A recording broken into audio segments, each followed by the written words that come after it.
Yo, moun so fè kon sa men. Bon, sot la ka ou la men, ma pe de chèche ou konen wè avò gen rendez-vous. E ba se m konen d'habitude se lò toujou ye, men ki fè m vin jwen ou la. E sou chas m vin la, Yo, so sa mba ret la kay la nou avan. Tak pase, yo tan pou a gate pou ka ou.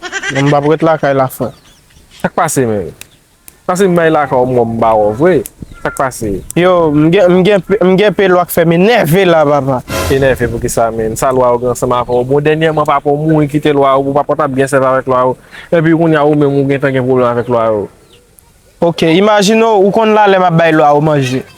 Oui, Ouè se... Kon wè men bakon la nou, kon wè. Bazok kon wè. Pil bay manje ma bay lwa ou. Lwa ou pa jem fout mwen men moun boule bolet nou men. Yo pa bon boule wè le tout di nou. Yo manje sa ou moun kon a fè pou yo, oui. Yo, jem mwen lwa sa ou fwem. Sem nou paket lwa legislatif yo. Woy. E chaje men. E pi men yo, so deside fè avè ou men men. Pase sou wap bay ou manje fò ka bo l'ajan men. Fò ka sev avò. Lwa ou pa jem ba man fwem. Mba yon solisyon pou yo mba kon sa pou mfè pou yo men.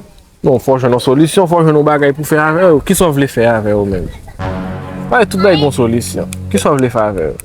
Ah, men sou gon solisyon di men, mba kon solisyon pou lwa ou nou. Mon chè, mba to reme fè kou moun men. Men, nan sens waviski ki a la men, lwa sa ou meriton bon leson. Ok. Pase, yon nan bagay ou ka fè ki pi semp men. Ou do toujou ba ou manje?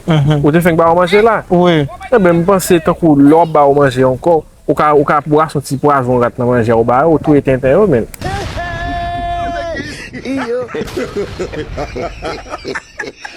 Isi yo film, men sa ge che man.